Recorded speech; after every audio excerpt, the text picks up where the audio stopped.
Hey guys, Harrison, welcome back at it once again with a brand new video for you with episode 3 of the Online Racer F1 2013 multiplayer gameplay featuring real life Formula 1 topics that are worth talking about. Special video this one. This is me in a community lobby with some famous guys like Into the Barrier, Ryan83, and Luke Spring, the community manager of Codemasters, was in here too. We all decided at the end of the race, end of the session, we'd go for a 5-lap race around Monaco in heavy rain. In classic cars, because, you know, that's a really smart idea. Anywho, bit of breaking news here, folks. For those who may not have seen this on Twitter or leaked out recently, David Croft, a commentator for Sky Sports F1 and, you know, relative insider. I mean, I don't think he would have tweeted this out if he didn't think it was somewhat true. He's come out and said that Lotus have a deal done with Pastor Maldonado to take their seat for next season. Interesting. Let's talk about that for a minute here. I mean, there was always 3 names floating around with that Lotus seat in terms of the 2014 season. Number 1 was Nico Hulkenberg, number 2 was Felipe Massa, and number 3 was Pastor Maldonado. Even though most people were only saying Maldonado because of Lotus's financial issues. Even though I don't think they're as bad as they like to make out, I think because of they've signed a new sponsorship deal for next season. And they can just sell more deodorants, I'm sure they'll be fine. But the thing is like, that's an interesting signing, Pastor Maldonado. And I know a lot of people on the internet got pretty heated after finding out that Maldonado got the seat over Nico Hulkenberg, who, let's be honest here, is a bit of an internet darling. Don't get me wrong, he's a very, very talented driver. One of the best guys in the field, one of the probably with more credentials for a top-end seat than just about anybody else in Formula 1 in recent history. I already spoke about this in the last episode of F1 2012's Online Racer series, the Hulkenberg problem, which I'll leave in the description. But Hulkenberg is an extremely talented driver. But the thing is like I said, the internet seems to love him as well. They seem to love him as like the underdog, the victim of the corrupt F1 driver employment program, where, you know, Hulkenberg seems to constantly miss out on getting a seat which the internet feels he deserves, and I say that in inverted commas. I'm not saying he doesn't deserve it. I'm just saying that people's idea of the term deserved can sometimes leave a lot to be desired.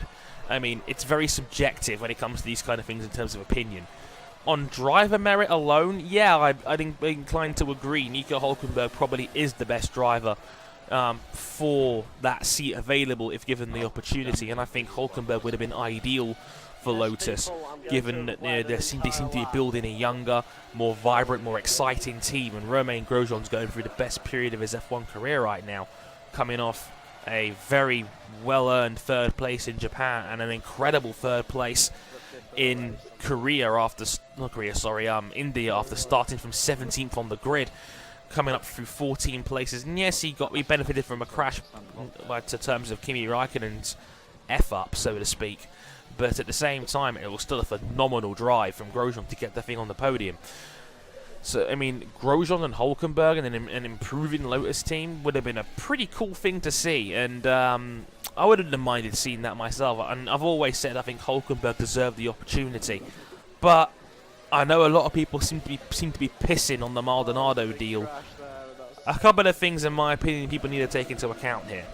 Number 1, Pastor Maldonado is nowhere near as bad as the internet likes to make out that he is.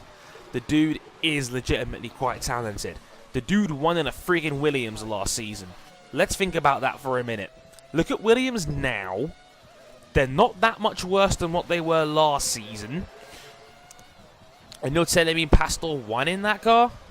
Yeah, that's impressive, no matter which way you look at it. He had multiple other decent drives last season, clouded amongst some of the controversy about his on-track conduct. But often he was screwed by a crummy Williams that had very little race pace. Or Pastor unfortunately kind of ruined it for himself sometimes. But like I said, the Valencia crash last season wasn't Pastor's fault. That was blatantly Hamilton.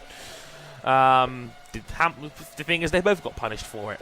Maldonado got a 20-second time penalty. Lewis Hamilton missed out on the championship. Whoops.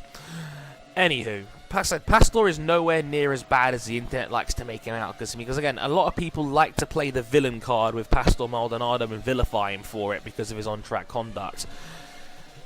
Pastor's only had, like, he's had 3 retirements this season, and only 1 was actually his fault. The other 2 have been, you know, mechanical issues or the faults of others this season. Not to mention, he scored the team's only point in 2013, and that was, I believe, in Hungary. And given how bad that Williams car is right now, that's quite the achievement. Now, Felipe Massa was also an option, but I don't think Felipe Massa's got much to give anymore. I mean, I think he's 33 years old now, and I think if they brought him in, he'd do all right for a season or 2, but then they'd have to replace him again, and then that would be the same problem over again. Who do you sign to replace him? I mean, why not go with someone like Maldonado, who might actually be quite good if he tones down the crazy a couple of notches? Then, you know, there's no reason why he can't be a regular point scorer in that Lotus team. It's a good car, and Pastor's a decent qualifier. He often went into Q3 last year with Williams. A car with decent one-lap pace, which Lotus do actually have, given Grosjean's qualifying ability as well. You know, there's no reason why Pastor can't be a regular point scorer within that team. And you know, it's a difficult one for Lotus because Lotus had options. And I think a lot of other teams in Formula 1 were always going to react to how Lotus were going to play their card. Because I think Ferrari were one of the first teams to reveal their hand by signing Raikkonen, and Red Bull came next with Daniel Ricciardo. And I think teams like Force India and Williams were always going to be waiting on what Lotus were going to do. Because Lotus were the best team available that hadn't confirmed their lineup yet. And now it's looking like it's going to be Maldonado and Grosjean for next season. What's going to be interesting now is to see what Force India do, because Force India have got 2 debatable drivers in that team now. Both drivers that seem to be on shaky ground. Adrian Sittel's been pretty unspectacular this season, and Paul di Resta seems to have done everything he can to ruin his chances of a top-end seat in Formula 1. A lot of people were saying Paul di Resta might get the Ferrari job this season or a Lotus seat next year, and he seems to have thrown that away with a string of bad drives and driver-enforced mistakes, and that's not good. So now Vijay Mallya might just clear the decks and say, let's give Calado a shot and see who else we can bring in. Maybe it could be Hulkenberg. Williams as well. I think Williams are going to bring Felipe Massa in to replace Maldonado, get that experienced guy who can mould the team for a little bit while they look for other young talent alongside Valtteri Bottas. I don't think Hulkenberg will go back to Williams. I don't think they're going to go after him again. They've already had him. They know what to expect from Hulkenberg. And they can get a more experienced guy who can fund the team a little bit like Felipe Massa. And if they get Massa in, they could probably get Rob Smedley in. The team's one of the most underrated race engineers, and potentially Ross Brawn if he sees it as a project that he may be able to, you know, recoup and redo. I might talk about Ross Brawn in a future episode. I'm not 100% sure on that now. Would you guys like to see that? Let me know. So yeah, I think now Lotus have reacted. I think we'll see Force India and Williams react in similar fashion soon. I said I would like to see Calado get a shot, even though I'm not 100% sure he's ready. I'm not sure if Force India are going to clear the decks, cut one driver, cut none of the drivers. Who knows? They might stick with their 2 for next year and see what's available. Because I think Force India need to do something, because right now their team is going nowhere fast. They got both cars in the points in India, but that was a lot of that was down to other drivers making mistakes, like Gutierrez's drive-through penalties and Hulkenberg's brake failure, which cost him a 6th place, which would have been another great result for Hulkenberg.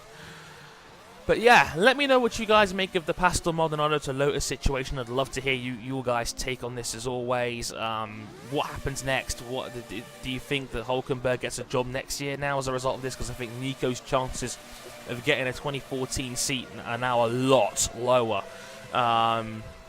Unless Force India want to bring him back, or maybe Williams want to bring him back. We've got to wait and see.